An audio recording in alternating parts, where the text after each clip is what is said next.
and implementation on the side of the entrepreneur and the managing director or CEO out there. But of course, still to remind you before we proceed with our further discussions in here that the markets on the Zabo platform are already on and you can kindly participate.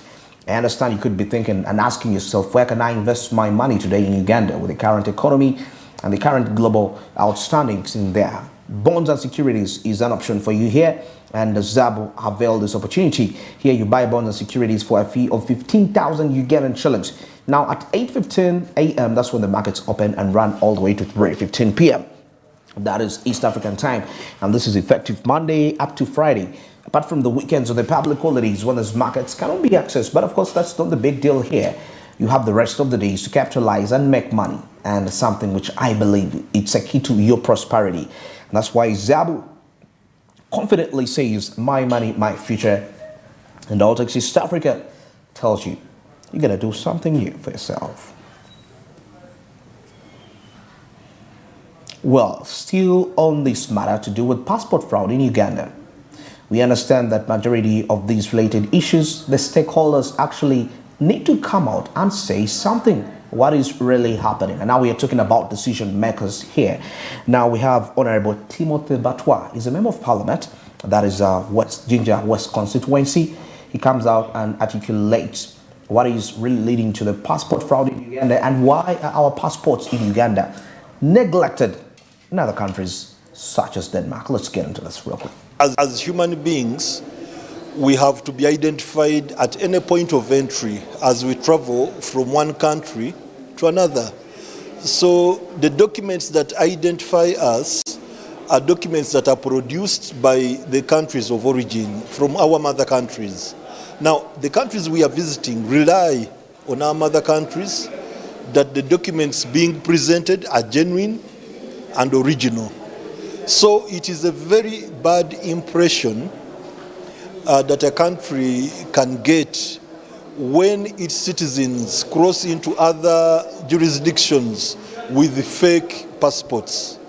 This can deny us so much on the international platform.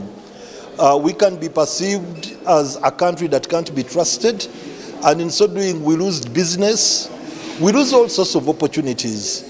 We can even be imagined as a failed state if you can't produce a passport that is really perceived to be genuine at a point of entry in a certain country. Uganda, just as other East African countries, have within themselves agreed to have a single passport, such that it enables movement of citizens from one country to another. However, it is being noticed in some countries that these passports are not readable by their machines. And as such, it is important that all features of an internationally recognized passport be embedded in the East African passport such that anybody holding it can access any country, can access any technology being used on that passport to permit that person entry into any country. I think now this points out quite a very key factor in terms of innovations. Yeah. You know, because if our passports are not readable with the machines in the different nations such as Denmark, that means we are still lagging behind when it comes to innovations to the global standard, not according to our standards, but to the global standards. Global standards, and of course, talks about something regarding the image tarnished. I mean, failed state. That was a very big word. It's a very big word. Failed state, really. I mean, Uganda is known for many things, really, and now this being inclusive, I don't know if people would take us even seriously. Recently, we are battling with an issue of money laundering. Yeah. Not to get to the blacklist, and now we have the issue of passport fraud. Wow, is it that we are not really serious? I mean, that really really calls for awakening, really.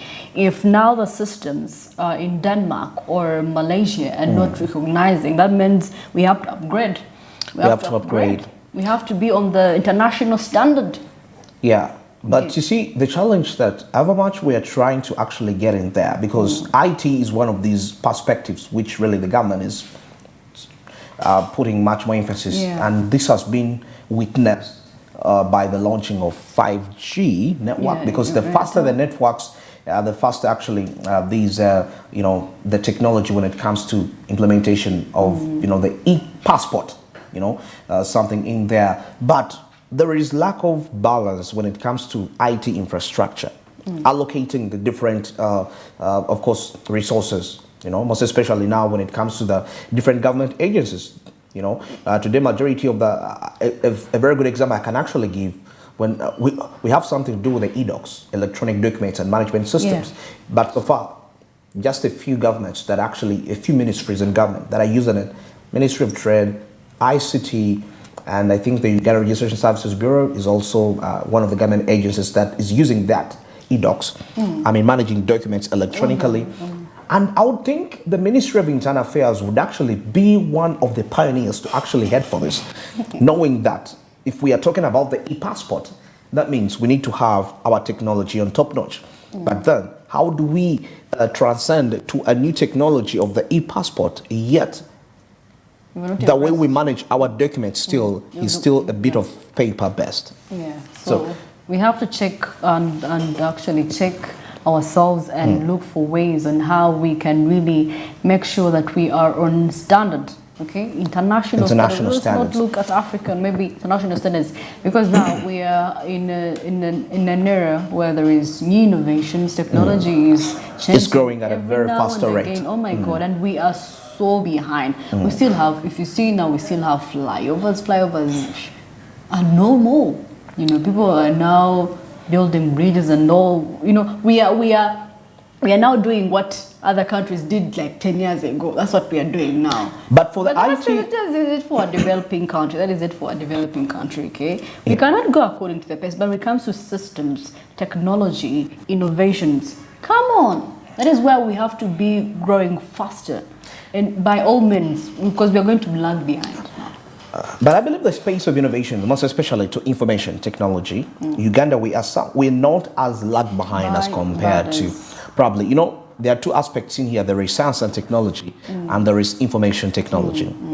The area where we could be a little bit lagging behind could be in science and technology. But when it comes to information and technology, the ICT aspect, we actually having quite a positive stride. The only issue in here is the aspect of adaptability. Because of this, when you're so long into the traditional aspect, most especially now, like I was saying, the government ministries, the traditional ways of managing document and the different systems, which has actually also led to bureaucracy. And that's why some people actually don't want even to do business with government because of that bureaucratic. But why? The level at which the ICT has been embraced is still lacking. But now, to make matters worse, it's now affecting us when it comes to our image on the international scene, because our passports cannot be read on some airport stations in some countries with highly advanced technology and with highly embedded technological infrastructure. So people are actually more keen on security when it comes to airports, and not because people do smuggle in a lot of things, so they are really keen. And maybe for Uganda it's a bit relaxed. Really, if you've noticed, if you go to the airport, it's a bit relaxed when it comes to security. Relaxed, someone can get in and out without being really noticed that much. So for some countries are really strict. You cannot just walk in and out. That is why these systems, they are investing more money in such systems. Okay. Anyway, away from that, and of course, we are going to look at people's opinions, what people think on this matter regarding the fraudulent passports that are happening in Ghana, mostly the ones that are being rejected or in Denmark. Exactly. So why are our passports rejected? Let's take a look at this opinion. What are the different Ugandans out there thinking about this particular perspective? And today's question was, why is it that Ugandan passports are neglected in other countries like Denmark? Yeah, of course, there are quite a wide range of opinions here. Yeah, but me personally, I would think the technology factor. Let's get into that. I would request that we have those polls displayed down there on screen. All right, I think we have some technicalities in there. Well, right there. And this is at C. Huntington's, and it says, we as Ugandans, we still have a long way to make sure that we gain trust from countries in Europe. Indeed, good opinion right there. We still have a long way to prove that what we do now is authentic. Yeah, of course, this has been observed in quite a lot of the different fraud cases, and most cases taking a look at Ugandans that actually go in there and also commit fraud-related cases. I mean, scams, which are also on the rise there, not only just the passport. So the passport comes in and it adds up everything, and before you know it, there is an overall opinion about Uganda. Well, this one says Ugandans are working in government or entities are not patriotic. Corruption is the order of the day, and they decide to do the opposite simply because they do not care. So this has been brought to, it's going to be an issue as well. So definitely we shall see how they are going to solve this, because I believe it's already now on the floor of Parliament. People are going to discuss about it. Why? Exactly. Is it that this is I think we happening? still have more opinions, more comments on that. We can still proceed. Somebody here says that our passports are not recognized mostly in European countries because the government has not taken initiative to inform other partner states about The new any change. changes. Probably. Yeah. There could be some point in here. And Yes, the new changes. Yeah, the new changes. I don't think with the East African passport. I don't We've been changing because sometimes changing the passport over the time. I mean, after a short period of time, you change the structure, so the lack of consistency actually could be away from the technological factors could also have contributed to why our passport is not accepted. Now this is Eddie Mukisa Edward, and he says, I think our government never took time to sensitize other countries when implementing the new passports. And somebody here says something which I love so much. Being a Ugandan is a full-time job. They think about themselves only, but anyway. This is John Mukajanga, and he says being a Ugandan is a full-time job. Really, it's a full-time job because there's a lot going on in the country. So definitely, if you're not keen enough, things will just bypass you. Yeah. And this is Trevor, and he says our government is lazy to inform other authorities concerned. And lazy, they say. Yeah, because actually this can be witnessed by the people that, when it comes to informing authorities, we've seen it happening with the different people that have been stuck, most especially in the Middle East. And at some point, some of them have been attended to but delayed. And delaying wouldn't be one of the best options for your citizens who are suffering in that country. And this one comes in and says they were quick to tell us to change here, but failed to inform the other countries. What an irony! And now it's upon them to tell us why. Because now I don't think citizen has an answer to that. An answer to that. Yeah. Absolutely true. And this is okay. This one says that if they are allowed in other countries, then it's not a quality or standard issue. It is something behind this that the government shouldn't ignore. Why are they accepted in other countries and neglected in some other countries? Probably there are political tensions and political related ideologies which differ amongst the countries. Well, this is Miriam Wambete, and she says high cases of forgeries of Ugandan passports, and our passport need to embrace digital e-passport. If we are to access Europe. The new form e-technology, digital format. Of course, this one says it's absurd. Everybody, every day there is something new to shame Uganda. What if it's not the dusty roads?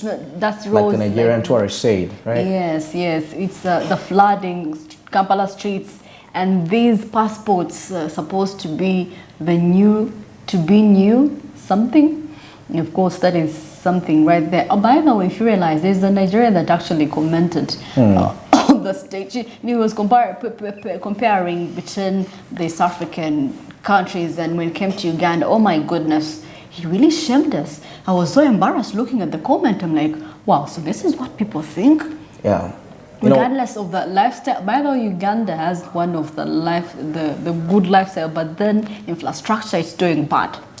Me personally, when I'm talking about being in a different country, I was talking to some friend of mine who was Congolese. I was trying to ask them, what is the humor like of the people in that country?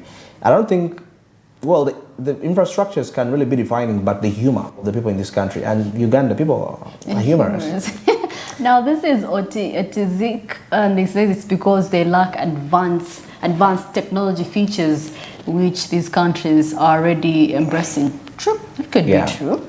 Yeah. Advanced features these countries already embracing. Of but course. Still somebody said, why are they accepted in other countries and yet denied in some other countries? So at some point in time, it's more of bias and, like I said, political ideologies.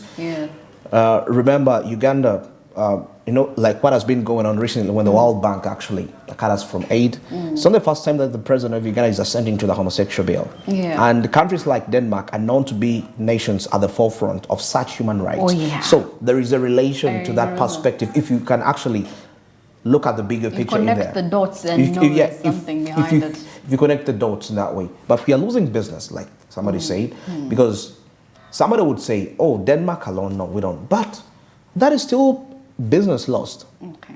Because as we speak right now, still, the trade that is happening across the nations, away from people, like for example, majority of the people, business people, do business in China. They go to Dubai, you get the materials. But you see, a nation like Denmark has its own unique features that can actually be obtained by the business people and brought in Kampala here, to trade. So losing such a market wouldn't be an ideal factor. And it's becoming harder to trade in Dubai and China of late. It's becoming a little bit harder when it comes to, take a look at the taxes. Because, for example, I'm told some people in countries like Denmark, somebody can actually come with their own stuff in their bag, in their suitcase, like as though they're coming. It's their personal cargo. And then they put it out in here. And because it's first class, first of all, it's quality, quality. And they bring it in here and they sell and make money in some sort of a way.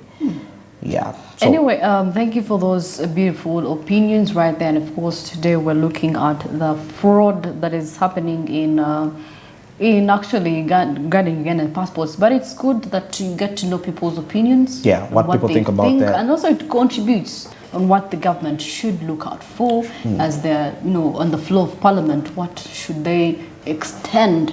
You've made research. This is what should be done. I believe should be done. Yeah, there's something to be done about this. All right, now it's 25 minutes past 9, and Smart Means Business. Still to remind you that the market's on the Zabo platform, and you can kindly participate by dialing *292#, which is simply the USSD code, and here you'll be in position to actually buy government bonds and securities for a fee of just 15,000 Ugandan shillings. Now at exactly 8:15, the markets had already opened, and now they'll be running all the way to 3:15 p.m. That is East African time, something effective Monday up to Friday, apart from the weekends, the public holidays, when these markets cannot be accessed. But of course, that's not the big deal here. You have the rest of the days to capitalize and make money, something which I believe it's quite key and important when it comes to your financial growth and development. That's why Zabo boldly and confidently says, my money, my future. And Altox East Africa tells you, well, you got to do something new for yourself. Remember, it is 2023.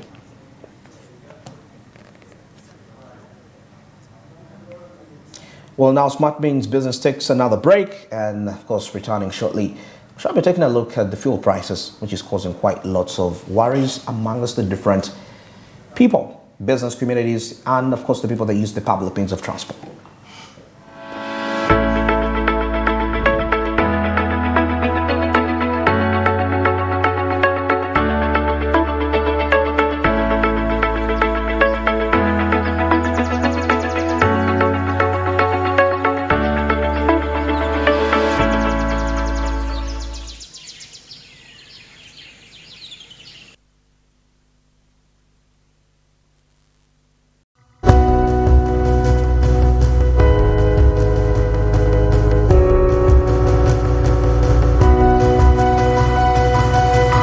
Smart 24, driving business. Say goodbye to paperwork and travel costs. Now every MTN customer can register to invest in securities anytime and anywhere with Zabu in a few simple steps. Step 1. Dial *292#. Step 2. Select option 1. Register with Zabu. Step 3. Enter your full names. Step 4. Enter your national identification number. Step 5. Enter your national identification card number. In 24 hours, you will receive an SMS confirming your registration. Congratulations, you are now ready to invest. Let's live it up and party and have cracking good fun. When it comes to edutainment, DSTV's number 1. Is everybody ready to go? We've got the zaniest characters to transport you away. The party is cracking, so why not come play? You're gonna love it. We've got so many channels and a ton of new shows, like Disney and Nickelodeon, where anything goes. So live it up with DSTV. We bring the fun. You know we're number 1.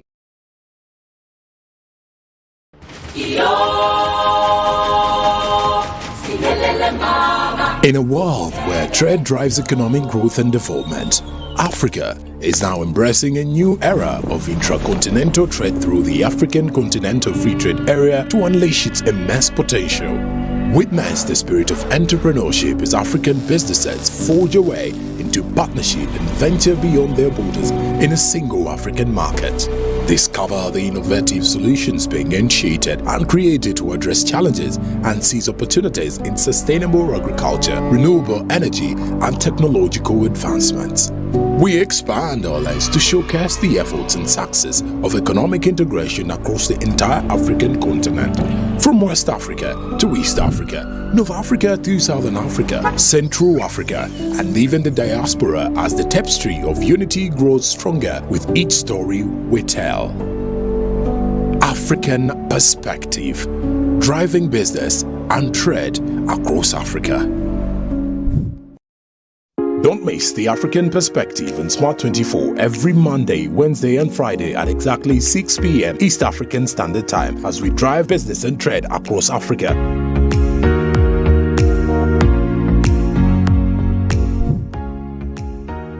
Download the Smart Digital app on Play Store and enjoy your favorite TV shows, documentaries, and radio in your palm on the go. Don't miss on Smart 24 TV. Looking at coffee as our cash crop. We have to really see that we do everything perfectly. The picking, the growing of coffee, looking after it, giving it nutrients. When you give coffee nutrients, it will be heavy. Just like any other business, if coffee is given maximum attention it deserves, a lot more could be achieved from it. Nobody will take your coffee in a coffee shop, say in Japan, when you put it on the ground, when it is poor quality. We want to see how do we plant our coffee from the scions up to when we get the real bean of our coffee. Don't miss on Smart 24 TV.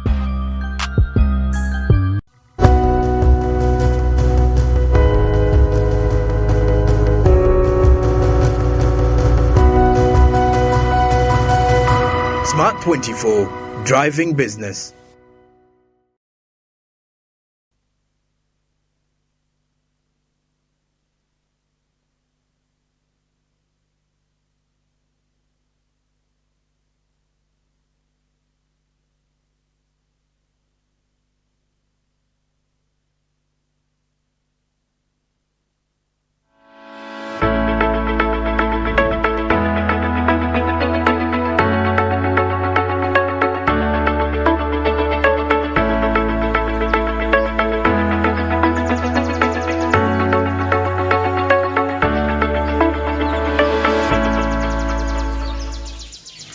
Yes, we'll be back from the break. You're still watching Smart Means Business. It's 29 minutes to the top of the hour. Mandra Bariji, I'm here with Masi Katsime, and we are driving you through all the way. But of course, still to remind you that the markets on the Zaba platform are ready in operation, and you can kindly participate by dialing *292#, which is simply the USSD code, which will enable you to buy government bond securities for a fee of 15,000 Ghana shillings. Now the markets open at exactly 8:15 a.m. and ran all the way to 3:15 p.m. That is East African time. This is effective Monday up to Friday, apart from the weekends and the public holidays. When those markets cannot be accessed. But of course, that's not the big deal. You have the rest of the days to capitalize and make money. Something which I believe it's quite key and important when it comes to your financial growth and development. And that's why Zabo boldly says, my money, my future. And also East Africa tells you, well, you got to do something new for yourself. It is 2023.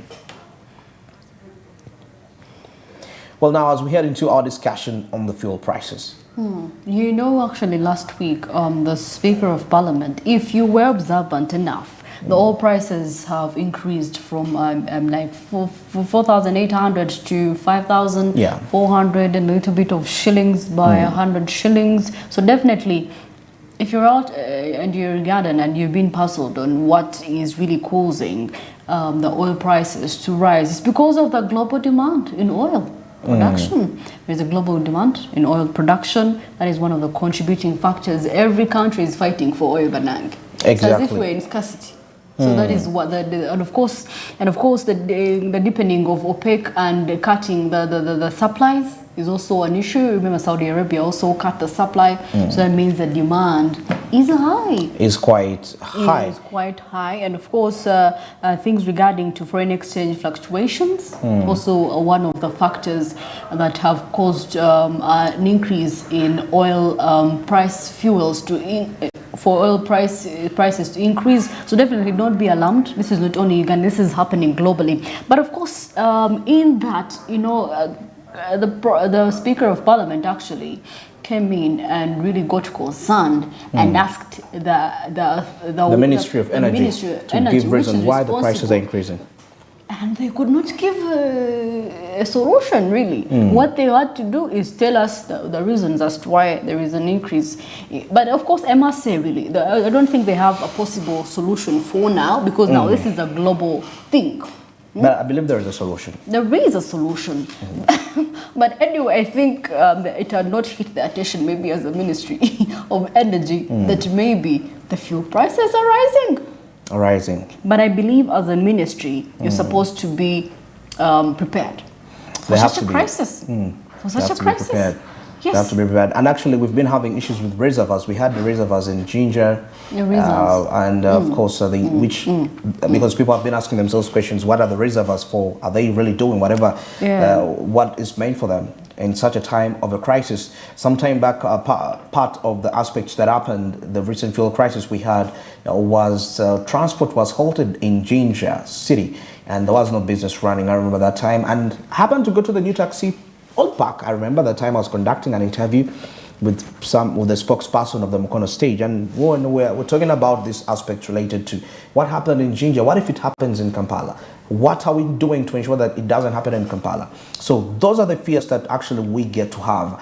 What if we have such similar circumstances where actually the public transport drivers hold transport indefinite? They decide. I know the funny thing is that once these people agree that we are not going to move out there in the public, and they see you driving a taxi, they'll tell you are rebelling against them, and they will stop you from doing that. So all those worries as a result of that, and that that led to a blockage. Actually, as for Kenya, as a way actually to curb these old issues of oil fuel prices increasing, they are actually planning to distribute millions of motorcycles, the electric motorcycles. So for those, they will be battling with battery instead of fuel this time. The challenge with the electric vehicles is one thing. I happen to, sometimes, because in Uganda, with Kira Motors, we are already making electric vehicles. But the challenge comes in from this perspective is that the nations, the Western powers, the nations that actually fund us, the agreements we actually sign with them, by the what capacity are we supposed to produce as a country, Uganda? Because majority of these nations would rather prefer Uganda to stay an agriculture, a predominantly agriculture nation, and not much more into the manufacturing sector. So you find that if we are to say that we are actually going electric, majority of the vehicles we shall have, probably 20% will be manufactured locally, and 80% that is imported from other nations, and that means increased government expenditure. But the good news is here, away from that still, that is an expense we can incur. We have plenty of electricity that we are distributing to Rwanda, we are distributing to Sudan, so that really stands out a good chance. But the only perspective is the short-term purchase of those electric vehicles to fill the market in Uganda. But because we know that actually you get to realize that you can save up to about 300,000 Ugandan shillings when you actually use an electric vehicle, though it's expensive to get it. It's expensive. It's expensive to get it, but the long term. At the end of the day, fine.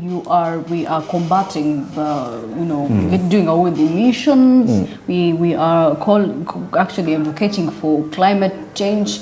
I mean environmental change. So we are doing away with that.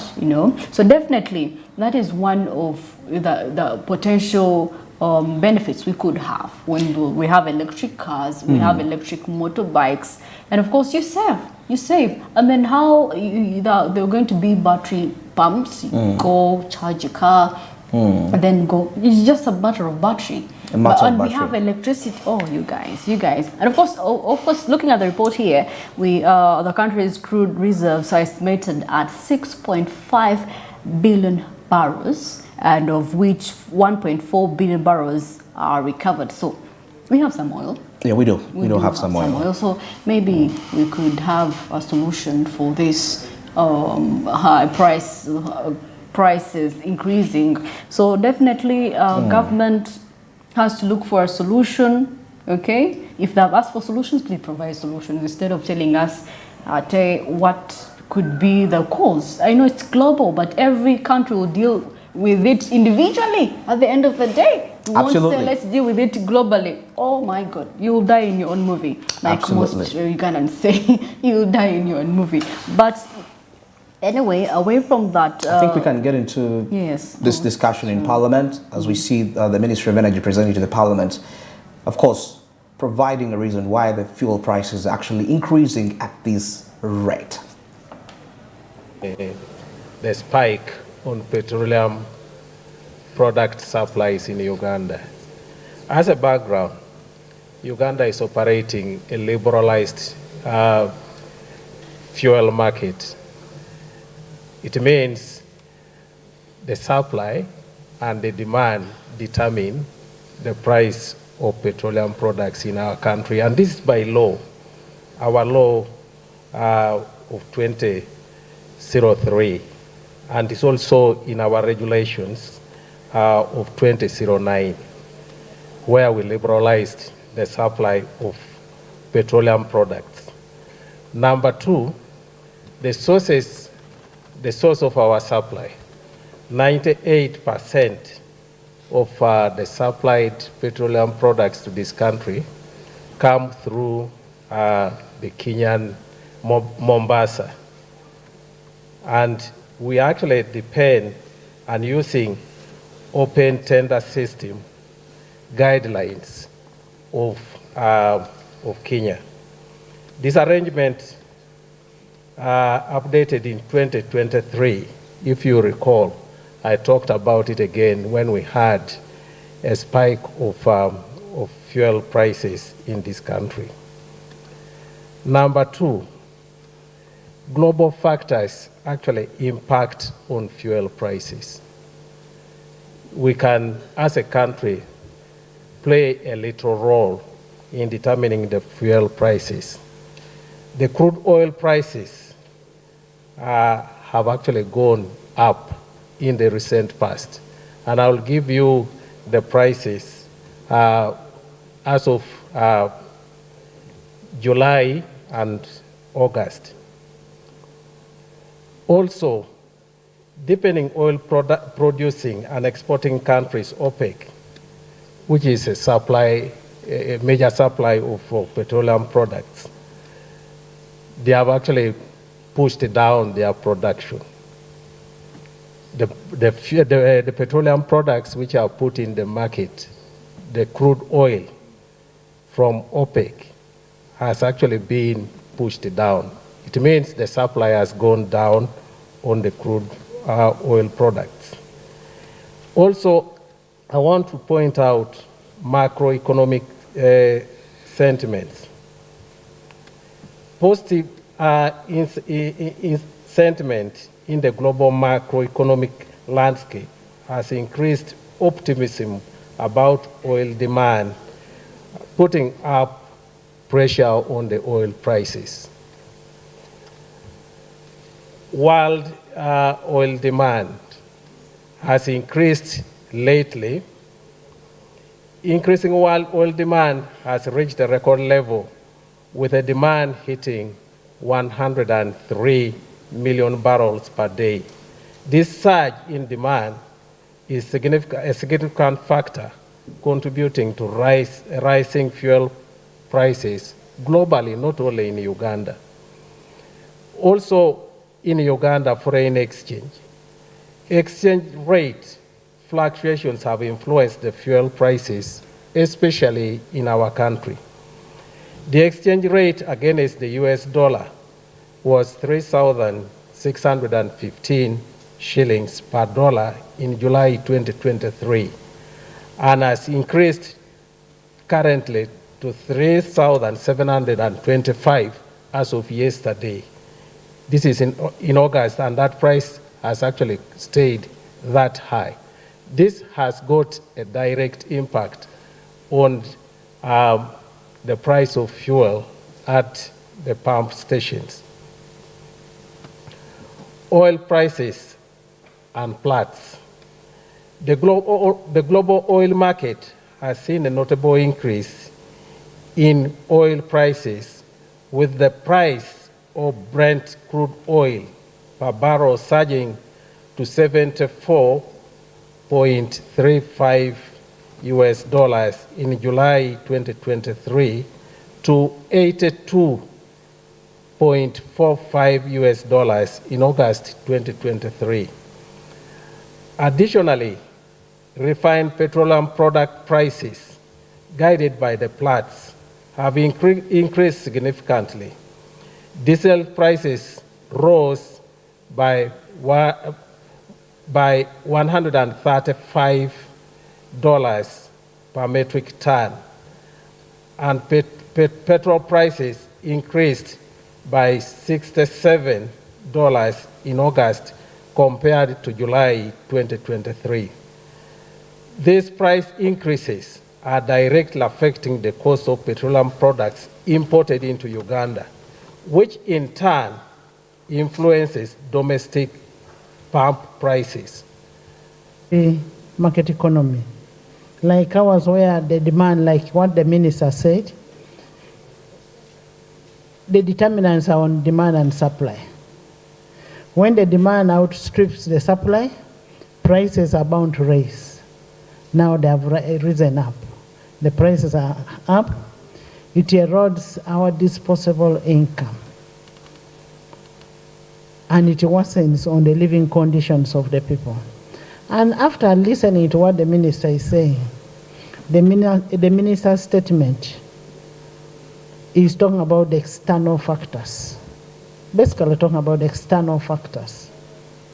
The Honorable Minister is not looking at what are the mitigating factors that we can bring on board. Government being the regulator, what can we do in the immediate, medium, and long term? We need to you need to do your regulatory role as government, and then we need to have buffers locally for us to be able to manage these external shocks. We should not be able to dance to the external shocks. We should have the buffers locally for us to manage it. As a Minister of Energy, we need stable supply. How we get stable supply is upon government.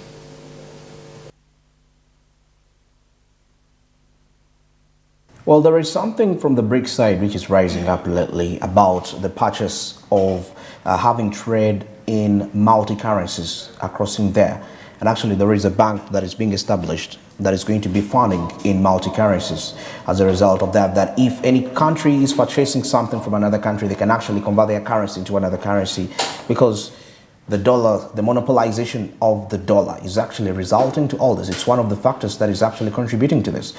But if we don't have those reserve currencies, or what we can call the traditional currencies, where you strictly can, you have to, put out there, that would mean it wouldn't be quite sufficient. That means we wouldn't be having issues with the prices increasing, right? The speaker mentioned, was telling the ministry, being the government being the regulator on this, she was actually providing solutions instead, telling them what they're supposed to do. Exactly. That is the role of the government now. We should not, okay, fine, it's affecting us, it's global, but what can we do for the meantime? In our country that this is happening? Yeah. It could be external, but then... Of course, we don't have any control over the fuel prices. That's the first question. That's the first factor we need to realize. But for now, if we could embrace some other alternatives, for example, we have other means of transport like the railways. Now, this actually points out the reason why other alternatives shouldn't actually be ignored when it comes to development, putting up things all together. But of course, something will have to be done in terms of intervention in the prices. If the government is to take the subsidy aspect, like the Nigerian government did, which subsidy Bola Tinubu came and saw that it was actually draining the state treasury, well, will it be appropriate for Uganda? Well, that will be upon the government to really look into. But that is something that is causing quite lots of tension. Well, it's 12 minutes to the top of the hour. We come to the end of Smart Means Business, today's edition. And of course, the great things from all the way we started from. And of course, Marcy and Godwin kick-started off the day as they brought you that all the way from 7, that is up to 8, with quite very interesting information, Caribbean, East Africa, international updates. We had something from the traffic report in there, and so many more discussions that have been on the show. Well, but still to remind you that you can check us out on our social media handles. That is on at Smart24 TV. That's on X, or what we know as formerly known as Twitter, and you can also visit us on Facebook at Smart24 TV Official in there. But also still to remind you that you can buy bonds and securities for with Zabu at a fee of 15,000 Ugandan shillings, which are the proud sponsors of this entire discussions, and you can be able to trade bonds and securities for 15,000 Ugandan shillings.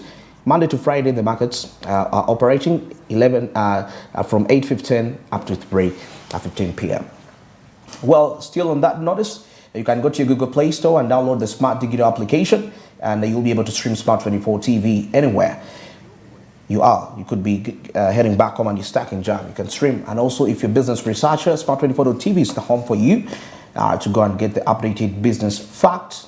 And here you will be able to also make the right reports, business-related reports for you when you visit that. And channel 372 on DSTV, channel 320 on GOTV. And of course, you can also catch us on free-to-air. And Smart24.tv live.